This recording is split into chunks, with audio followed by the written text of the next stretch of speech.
이 자리에 예배 기도의 자리에 나오신 여러분들을 환영합니다. 우리 좌우에 계신 분들, 앞뒤에 계신 분들 보면서 함께 인사하겠습니다. 한 주 동안 수고 많으셨습니다. 한 주 동안 수고 많으셨습니다. 예. 수고한 여러분들의 삶 가운데 하나님께서 많은 회복과 체험을 내려주시기를 함께 기도합니다. 우리는 오늘 사무엘상 12장 말씀을 함께 12장 앞부분을 함께 묵상합니다. 우리가 지난주에 살펴본 모습에서 하나님께서 이 사울을 이제 확고하게 이스라엘의 왕으로 세우십니다. 우리가 사무엘서를 통해서 바라보는 인물의 모습을 보면요, 완벽한 사람 없습니다. 선지자 사무엘은 하나님의 말씀이 들리지 않던 시대에 하나님의 말씀을 들을 수 있는 통로로 하나님께서 사용하십니다. 하나님께서 사용하신 선지자였고요. 또 엘리 제사장 가문을 이어서 제사장의 역할도 감당합니다. 그리고 신앙의 리더의 역할뿐만 아니라 사사라는 정치적인 리더의 역할도 이 사무엘이 감당하였습니다. 신실한 하나님의 종이었습니다. 하지만 그런 사무엘도요, 말년에 자녀들의 문제로 조금씩 욕심이 드러납니다. 그리고 사무엘의 눈에는 새롭게 세워지는 사울의 모습이요, 그렇게 눈에 차지는 않았던 것 같습니다. 먼저 사무엘은요, 이스라엘이라는 나라에, 이스라엘이라는 하나님 백성들에게 왕정 체제가 들어가는 것을 마음에 들어 하지 않습니다. 왜냐면요, 이스라엘의 왕은 하나님이시기 때문입니다. 하지만 하나님께서 이러한 이스라엘 백성들의 모습을 보고 기도를 들으시고 사울을 왕으로 세우시기로 결정하십니다. 그렇게 결정하셨을 때 좀 사울이 부족해 보여도 사무엘이 사울을 좀 도와주고 잘 세워줬으면 참 좋았을 것 같습니다. 하지만 사무엘의 모습은요, 사울에게 그렇게 호의적이지는 않습니다. 개인적인 해석이지만 사무엘은 사울을 바라보면서 자신의 아들들이 계속 생각나지 않았을까라는 추측이 듭니다. 반면에 사울도요, 하나님께서 왕으로 세우셨지만 완전한 사람 아니었습니다. 사울의 외모가 출중합니다. 키도 크고 외모도 준수합니다. 다만 그리고 겸손한 성품을 갖고 있었습니다. 다만 이 겸손한 성품이 아직은요, 자신감이 없어 보이는 모습으로 비춰지기도 합니다. 하지만 하나님은 이 사울을 왕으로 세우시고요. 우리가 지난주에 살펴본 11장에서 사울에게 하나님의 영이 임하셔서 사울로 하여금 이스라엘 전쟁에서 승리로 이끌 수 있도록 하나님께서 사용하십니다. 그렇게 이스라엘 사람들이 사울을 그들의 지도자로 인정합니다. 다시 한번 말씀드리지만 성경의 주인공은요, 하나님이십니다. 그러니까 사무엘에게 우리가 감정을 이입해서 성경을 읽는다면 실망할 수 있습니다. 반대로 사울에게 이입하여 읽어도 실망하게 됩니다. 사람은 누구나 장점이 있고 단점이 있죠. 그렇기 때문에 성경의 인물들도요, 언제나 잘할 수만은 없고 언제나 틀릴 수만은 없습니다. 이 인물들 모두 잘한 일도 있고 잘못한 일도 있습니다. 그러니까 우리가 사무엘서를 통해서 우리가 읽어내야 될 것은 하나님께서 어떤 모습을 기뻐하시고 또 어떤 모습에 실망하시는지, 또 우리가 잘못을 저질렀을 때 어떻게 행동하는 것이 옳은 일인지 하나님의 관점에서 우리가 말씀을 읽는데 초점을 맞췄으면 좋겠습니다. 자, 우리가 지난주에 살펴본 사무엘서 11장에서요, 이제 사울의 지위가 견고해집니다. 이제 사무엘이 아니라 사울이 이스라엘의 정치적 지도자 역할을 감당하게 됩니다. 그래서요, 사무엘은 이제 자신이 무언하는 자리에 서게 됩니다. 적어도 정치적 리더의 역할은 이제 사무엘에게서 사울로 옮겨지게 됩니다. 그런데 은퇴하는 사무엘에게도 걱정이 있습니다. 이제 왕이라는 직책이 생겨서 사사가 아니라 왕이 다스리는 시대가 되었기 때문입니다. 왕의 제도는 왕을 높이고 왕만 바라보다가 하나님을 버릴 수 있는 위험한 제도이기 때문입니다. 오늘 말씀 12장은요, 이제 정치적 리더의 역할을 내려놓는 사무엘의 연설입니다. 그렇기 때문에 은퇴연설이라고 생각하셔도 괜찮습니다. 이 은퇴연설은요, 왕의 제도에 대해서 확고한 경고를 담아서 이야기합니다. 그리고 3절을 보면요, 이 연설은요, 여호와 앞과 그의 기름 부은 자 앞에서 진행이 됩니다. 기름 부은 자 누구겠습니까? 사울이죠. 하나님과 사울 앞에서 온 백성들이 참관한 가운데 사무엘이 이제 은퇴 연설을 합니다. 그 연설 가운데 오늘은 먼저 앞부분인 1절부터 13절까지 함께 묵상하도록 하겠습니다. 오늘 말씀 1절과 2절을 함께 읽겠습니다. 사무엘이 온 이스라엘에게 이르되 보라 너희가 내게 한 말을 내가 다 듣고 너희 위에 왕을 세웠더니 이제 왕이 너희 앞에 출입하느니라. 보라 나는 늙어 머리가 휘어졌고 내 아들들도 너희와 함께 있느니라. 내가 어려서부터 오늘까지 너희 앞에 출입하였거니와. 자, 이제 앞부분 인사로 시작하죠. 이 짧은 인사 첫 구절 속에서 우리가 사무엘의 마음을 읽어낼 수가 있습니다. 사무엘이 온 이스라엘 앞에서 이야기하는 거죠. 보라 너희가 내게 한 말을 내가 다 듣고, 무엇을 들었다는 얘기입니까? 8장에서 살펴본 대로 왕에 대한 이스라엘의 요구를 이야기하는 겁니다. 우리 잠깐 앞으로 넘겨서 8장 5절 말씀 한번 읽어보겠습니다. 8장 5절입니다.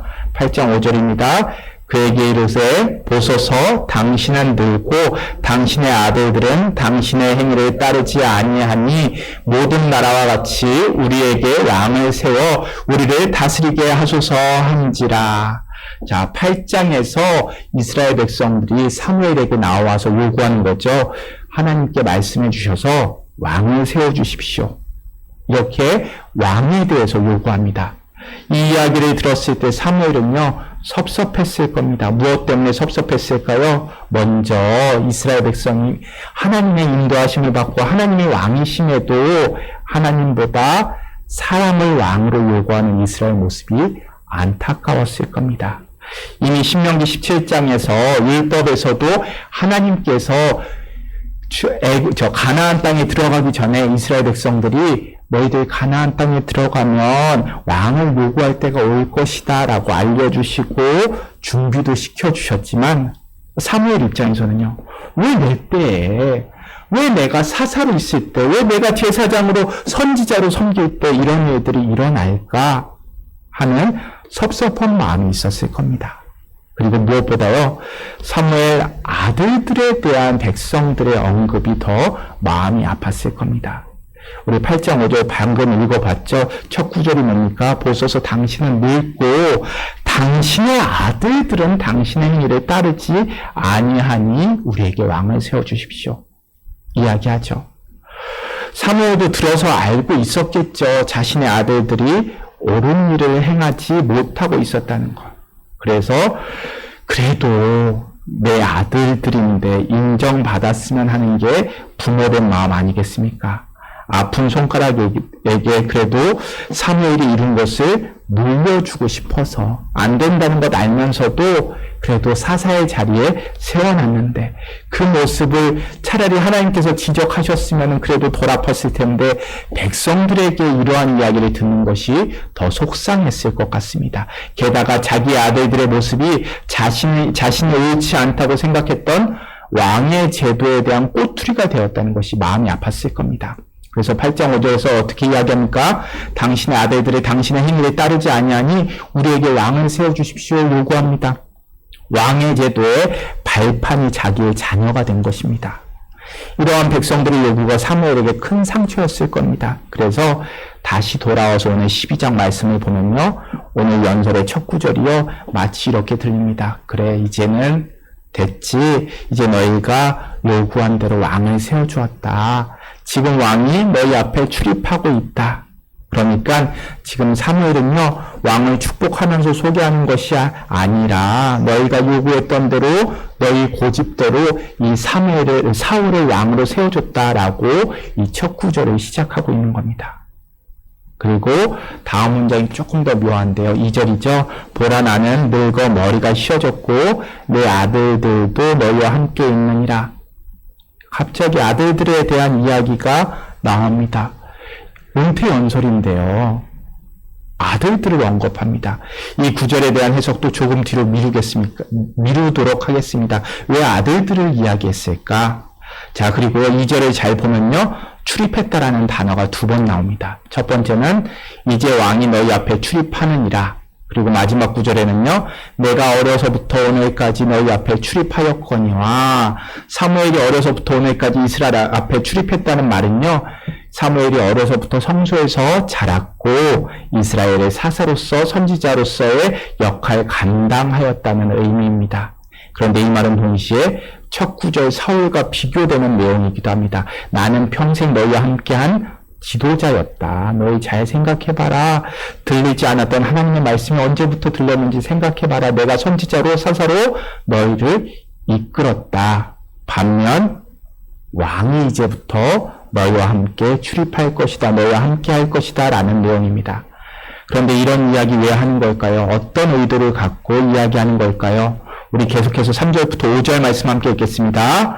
내가 여기 있나니 여호와 앞과 그의 기름 부음을 받은 자 앞에서 내게 대하여 증언하라. 내가 누구의 소를 빼앗았느냐? 누구의 나귀를 빼앗았느냐? 누구를 속였느냐? 누구를 압제하였느냐? 내 눈을 흐리게 하는 뇌물을 누구의 손에서 받았느냐? 그리하였으면 내가 그것을 너희에게 갚으리라 하니 그들이 이르되 당신이 우리를 속이지 아니하였고 압제하지 아니하였고 누구의 손에서든지 아무것도 빼앗은 것이 없나이다 하니라.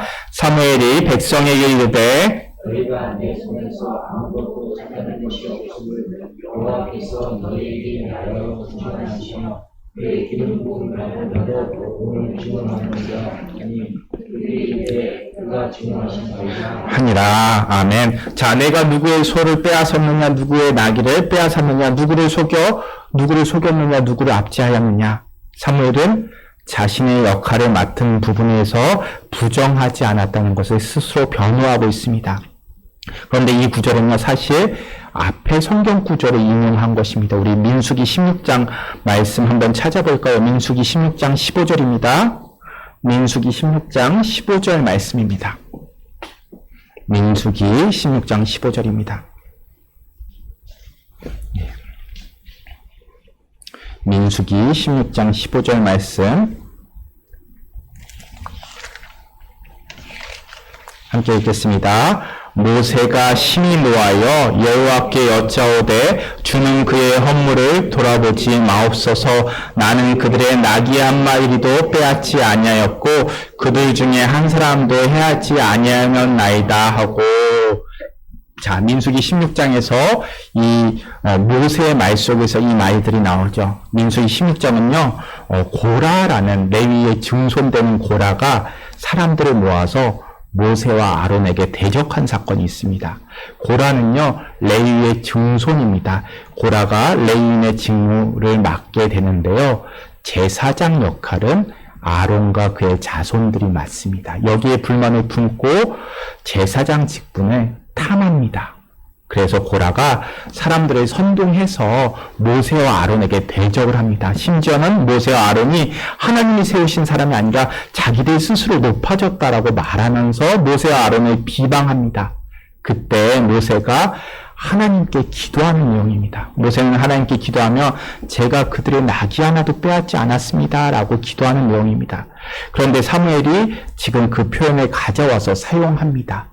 사무엘이 이 표현을 가져온 의도는요, 아마도 사무엘이 자기를 모세의 모습처럼 보이게 만들고자 하는 의도였을 겁니다. 그리고 나도 모세처럼 백성들에게 부정하게 취한 것이 없다라고 말하는 겁니다.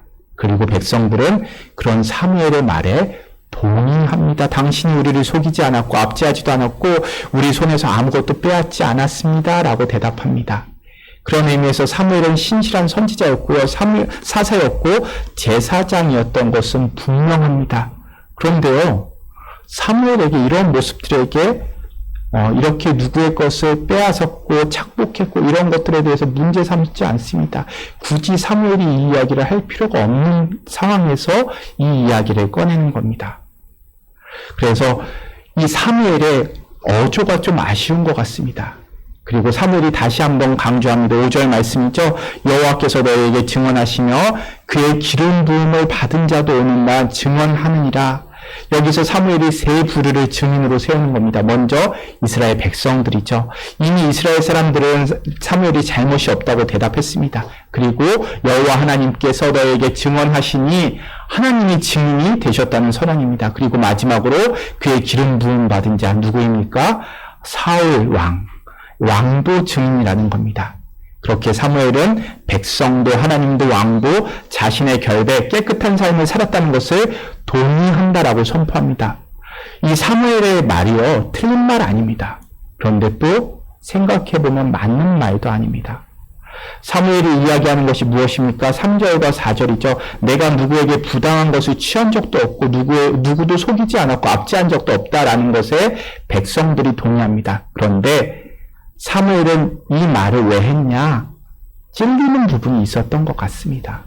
그의 아들들이 어떤 모습이었습니까? 우리가 앞에 살펴본 8장 말씀에서 뇌물을 받고요. 판결을 굳혔고 그러한 모습 때문에 백성들이 당신의 아들들 때문에 왕을 요구합니다. 그러니까 이스라엘의 왕이라는 시스템을 가져온 결정적인 계기가 어찌됐든 백성들이 문제 삼았던 부분이 사무엘 집안의 문제라는 겁니다.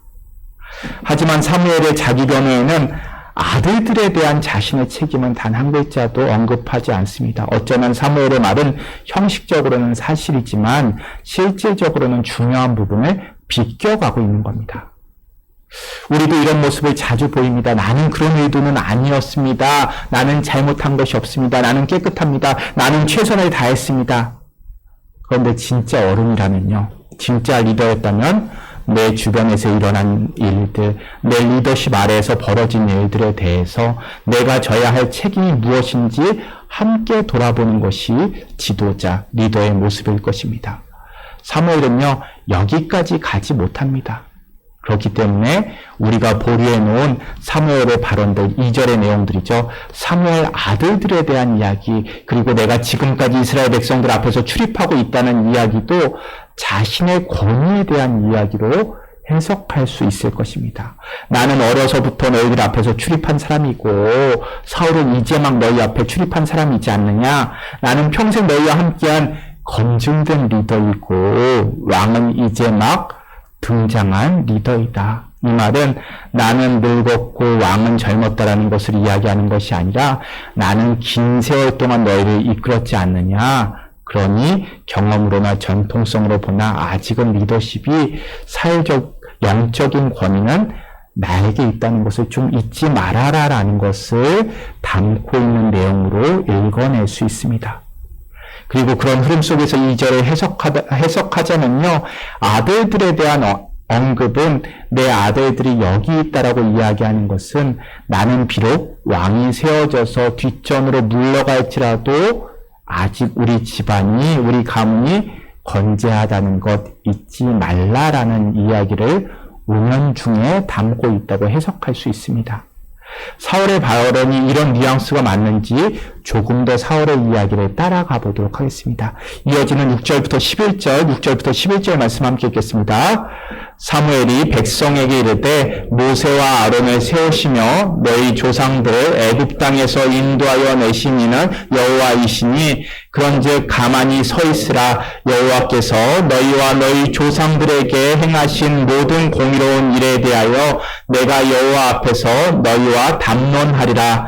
야곱이 애굽에 들어간 후 너희 조상들이 여호와께 부르짖음에 여호와께서 모세와 아론을 보내사 그 두 사람으로 너희 조상들의 애굽에서 인도해내어 이곳에 살게 하셨으나 그들이 그들의 하나님 여호와를 잊은지라. 여호와께서 그들을 하솔 군사령관 시스라의 손과 블레셋 사람들의 손과 모압 왕의 손에 넘기셨더니 그들이 저희를 치매 백성이 여호와께 부르짖어 이르되 우리가 여호와를 버리고 바알과 아스다롯을 섬김으로 범죄하였나이다. 그러하오나 이제 우리를 원수들의 손에서 건져내소서. 그리하시면 우리가 주를 섬기겠나이다 하매 여호와께서 여룻바알과 베단과 입다와 나 사무엘을 보내사 너희를 너희 사방 원수의 손에서 건져내사 너희에게 안전하게 살게 하셨거늘.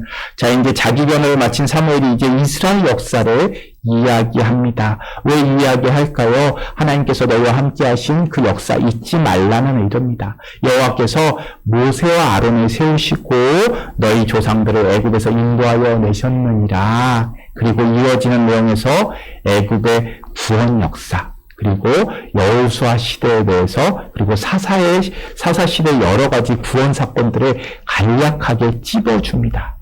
그리고 11절 말씀이 핵심입니다. 여룻바알과 베단, 여기서 여룻바알은 우리가 잘 알고 있는 사사 기드온을 의미합니다. 여룻바알이죠. 바알은 다두다라는 의미입니다. 그러니까 우리가 잘 알고 있는 기드온으로 보기도 하고요. 또 어떤 분에 따라서는 삼손으로 보기도 합니다. 자, 그리고 입다도 사사죠. 거기서 나 사무엘을 보내사, 그러니까 사사들의 중요한 사사들의 이름들을 나열하면서 마지막에 나 사무엘을 함께 넣습니다. 그러니까 사무엘은 이스라엘 역사를 크게 나누어서 설명해 줍니다. 출애굽기 시대의 지도자인 모세와 아론이라는 지도자, 그리고 가나안 땅으로 정착 시대의 지도자였던 여호수아라는 지도자, 사사 시대의 기드온과 바락, 입다, 그리고 지금 시대의 나 사무엘. 이 모습이 하나님께서 이스라엘을 이끄셨던 역사였고 지도자들의 계보라는 겁니다. 이들은 하나님께서 세우신 지도자들이 이스라엘의 위기 때마다 하나님의 말씀을 전하고 그 말씀으로 이스라엘을 이끌었다는 겁니다. 그런데 이제 그 지도자가 누가 됩니까? 하나님께서 기름 부으신 사울 왕이죠. 하나님의 말씀으로 이끌어가던 지도자의 모습을 붙잡고 가야 하는 왕의 제도라는 것을 이야기하는 겁니다. 이스라엘을 그렇게 하나님께서 이끄셨다는 나라라고 설명해 줍니다. 다만 이 이스라엘 역사를 설명함에 있어서 아쉬운 것은요, 사무엘이 이 계보에 굳이 자기 이름을 끼워 넣어야 하는가라는 아쉬움이 남게 됩니다. 사무엘은 모세와 아론, 그리고 여호수아, 사사들로 이어지는 정통 지도자 계보에 자신을 함께 언급합니다. 그러니까 사무엘이 자신의 사역을 이스라엘의 구원 역사 흐름 가운데 위치시키면서 자신의 정당성을 다시 한번 강조하고 있는 겁니다. 사무엘의 이 이야기는요, 중요한 이야기입니다. 연설에서 해야 되는 이야기입니다. 하나님의 신실하심을 기억시켜주는 역사를 설교하고 있는 겁니다. 그런데 앞에서 계속 흘리고 있는 사무엘의 의도를 굳이 꼬집어서 해석하자면 하나님은 모세와 여호수아, 그리고 사사들, 그리고 마지막 나 사무엘을 통해서 너희들을 계속 구원해 오셨단다.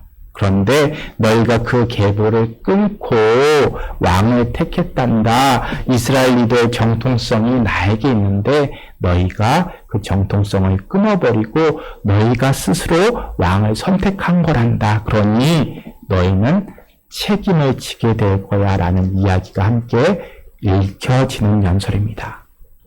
그러니까 우리가 앞자리에서 무언가를 전할 때, 이야기할 때 이러한 사무엘의 모습을 우리의 모습에 비추어 봐야 합니다. 우리 교회는 원래 그랬어. 우리 교회 전통이야. 우리에게 이런 역사와 전통이 있어. 전하고 지키는 것 중요합니다. 그런데요, 듣는 사람도 압니다. 홍콩에서 신앙생활 하시는 분들이 다 똑똑합니다. 그렇기 때문에 어떤 의도로 그 말을 하고 있는지 우리는 압니다. 우리가 하나님이 하신 일들에 대해서 하나님의 말씀을 전하는 그 자리에 우리의 감정을 살짝 섞는다면요, 우리는 하나님께서 하시는 일조차도 들리지 않게 막아버리는 범죄를 범하게 되는 겁니다. 우리가 잘 해놓고 하나님께서 행하신 일들을 잘 전했음에도 이러한 실수로 망쳐버리는 일들이 없는지 스스로 우리의 모습을, 또 말씀 전하는 설교자들이 더 주의해서 붙잡아야 하는 말씀입니다. 우리 계속해서 12절, 13절 마지막 구절 함께 읽도록 하겠습니다. 12절, 13절입니다. 너희가 암몬 자손의 왕 나하스가 너희를 치러옴을 보고 너희의 하나님 여호와께서는 너희의 왕이 되심에도 불구하고 너희가 내게 이르기를 아니라 우리를 다스릴 왕이 있어야 하겠다 하였도다. 이제 너희가 구한 왕, 너희가 택한 왕을 보라. 여호와께서 너희 위에 왕을 세우셨느니라. 자, 어쩌면요, 이 마지막 구절이 사무엘의 감정이 가장 잘 드러내는 부분이기도 합니다. 12절에서 뭐라고 이야기합니까? 너희가 암몬 자손의 왕 나하스가 너희를 치러오는 것을 보고 너희의 하나님 여호와께서 너희의 왕이 되심에도 불구하고 내게 이르기를 아니라 우리가 왕이 있어야 하겠다 하였도다. 이제 너희가 구한 왕, 너희가 택한 왕을 보라라고 이야기합니다. 사무엘은요, 이 이야기 속에서 두 가지 사건을요, 하나로 묶어버립니다. 첫 번째는요, 암몬 왕 나하스가 침공한 사건이고요. 두 번째는 왕을 달라고 요구한 백성들의 요구입니다. 자, 이 사무엘이 이야기한 대로 따라가다 보면요, 이 암몬 왕 나하스가 쳐들어오자 너희는 하나님 대신 우리를 이끌어줄 왕을 구했다라고 이야기합니다. 그런데 우리는요, 사무엘상을 계속해서 앞부분부터 읽어서 알고 있습니다. 왕의 요구가 먼저입니까? 나하스 침공이 먼저입니까? 왕의 요구는 8장에서 이루어집니다. 그런데 암몬 왕 나하스의 침공은 11장 이야기입니다. 그러니까 사무엘은요, 잘못된 인과관계를 설명하고 있는 겁니다. 세상의 세력이 다가왔을 때 너희가 하나님이 아닌 세상의 왕을 구했다라고 설명합니다. 그런데 지난주에 살펴본 11장 전투를 보면요, 사울은 하나님께서 먼저 세우셨고 하나님께서 전투의 지도자로 사울을 사용하십니다. 그리고 11장은요, 전투에 승리한 핵심 11장 6절 말씀이죠. 사울이 하나님의 영에 크게 감동되었습니다. 하나님의 영이 사울에게 크게 임했다라는 겁니다. 그 결과 사울이 용감하게 백성들을 이끌었습니다. 하나님께서 이미 왕을 통해 일하시기 시작한 것을 우리는 알고 있습니다. 그런데 사무엘은요, 지금 시간 순서를요, 뒤섞고 성령님의 개입을, 하나님의 영의 개입을 생략한 채 결론을 내리면서 이야기하는 겁니다. 너희가 왕이 필요하다고 주장해서 이 왕을 주신 것이다. 그러니 이 왕은 하나님이 세우시기 전에 이전에 너희가 구하고 너희가 택한 왕이라는 겁니다. 틀린 말은 아닙니다. 그런데 중요한 사실이 하나 빠져 있습니다. 백성이 왕을 요구했고 하나님께서 허락하십니다. 물론 그 요구는요, 왕을 요구하는 백성들의 모습은 죄의 모습이 함께 있습니다. 다른 나라들처럼 되고자 하는 욕심이 함께 있습니다. 하지만 하나님께서 허락하시고 하나님이 세우신 왕입니다. 그러니까 사울의 말에는 왕의 정당성을 깎아내리고자 하는 의도가 함께 있습니다. 왜 그랬을까요? 사실 왕을 요구하는 백성들의 근거가 무엇이었습니까? 우리가 앞에서 살펴본 8장 5절이죠. 그에게 이르되 보소서 당신은 늙고 당신의 아들들은 당신의 행위를 따르지 아니하니 모든 나라와 같이 우리에게 왕을 세워 우리를 다스리게 하소서라고 요구합니다. 그런데 사무엘은요, 이렇게 인과관계를 섞어버림으로써 사무엘은 발단이 되었던 자신의 아들들의 흔적을 덮어버립니다. 사무엘의 연설에는요, 책임에서 자신과 자신의 아들들을 지워버리고요, 온전히 백성들에게 왕을 요구한 책임을 넘기고 싶어하는 감정, 그리고 자신이 자리를 물러나고 새롭게 세워지는 리더를 인정하고 싶어하지 않은 감정이 섞여 있습니다. 누구의 모습인가요? 사무엘의 모습인가요? 그렇게만 바라본다면요, 우리는 사무엘과 같은 어리석음을 반복하게 될 뿐입니다. 사무엘의 이 연설을 통해서, 이 12장 말씀을 통해서 나의 언어 습관을 돌아볼 수 있는 기도의 자리가 될 수 있었으면 좋겠습니다. 오늘 우리는 사무엘의 고별 연설의 앞부분을 살펴보았습니다. 언뜻 보면 아름다운 고별 연설처럼 보이지만 한 구절 한 구절 되짚어 보면요, 아름답기보다는 상처 입은 늙은 선지자의 자기 변명이 함께 담겨 있는 모습도 읽혀집니다. 하지만 분명한 것은 사무엘의 경고가 이스라엘에게는 분명히 필요한 경고입니다.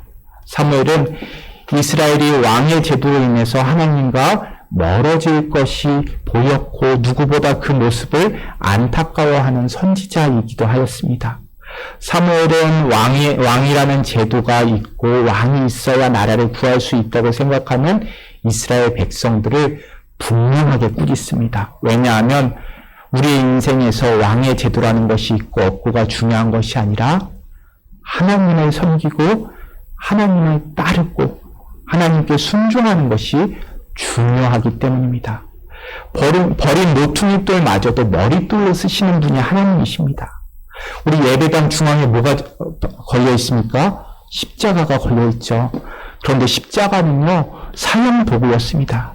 그런데 하나님은요, 그런 사형 도구마저도 부활과 사랑의 상징으로 사용하시는 분이 하나님이십니다. 그러니까 하나님께서 보실 때는 왕의 제도가 있고 없고는 중요한 것이 아닙니다. 중요한 것은요, 왕이 자신을 높이지 않고 이스라엘 사람들이 사람을 높이는 것이 아니라 하나님을 높이고 하나님의 말씀에 순종하는 겁니다. 우리 신앙생활의 본질은요, 하나님과 나입니다. 하나님과 내가 바른 관계를 맺는 것이 신앙생활입니다. 그 외에는요, 부수적인 것입니다. 그런데 우리는요, 자꾸 사무엘처럼 우리의 감정을 끼워 넣습니다. 내 것 살짝 얹어 놓으려고 합니다. 그런 사람은요, 교회 안에서 일은 일대로 하고 섬기면 그렇게 섬기지만 끝이 좋지 않습니다. 오늘 말씀을 묵상하면서 사무엘 자체에 너무 집중하지 않으셨으면 좋겠습니다. 그저 사무엘의 모습이 내 모습일 수도 있다라는 마음으로 묵상하셨으면 좋겠습니다. 아니 반대로 그렇게 훌륭하게 섬겼던 사무엘조차도 이런 실수를 할 수 있다고. 그러니 나는 더 많은 실수를 할 수 있는 사람이고 그런 실수를 하지 않도록 더욱더 사무엘의 모습에 나 자신을 비추어 기도하는 자리로 삼으셨으면 좋겠습니다. 오늘 우리 함께 기도할 겁니다. 내가 그동안 얼마나 수고했는데, 나는 얼마나 어렵게 여기까지 왔는데, 사람들이 내가 얼마나 헌신했는지 알아줘야 되는 것 아닙니까? 새로운 목사님, 새로운 장로님, 새로운 권사님, 새로운 집사님 세워졌을지라도 내 헌신을 안다면 내 사람, 내 방식 인정해줘야 되는 것 아닙니까? 오히려 신앙생활을 오래 하신 분들일수록 이러한 유혹이 커져갑니다. 그래서 오늘은요, 우리가 이렇게 기도를 시작하려고 합니다. 주님, 이 사무엘 연설을 통해서 제 안에 사무엘의 모습을 볼 수 있게 하여 주옵소서. 기도할 겁니다. 우리 이 시간 눈을 감고요, 오늘 주신 말씀 붙잡고 기도의 자리로 나아가도록 하겠습니다.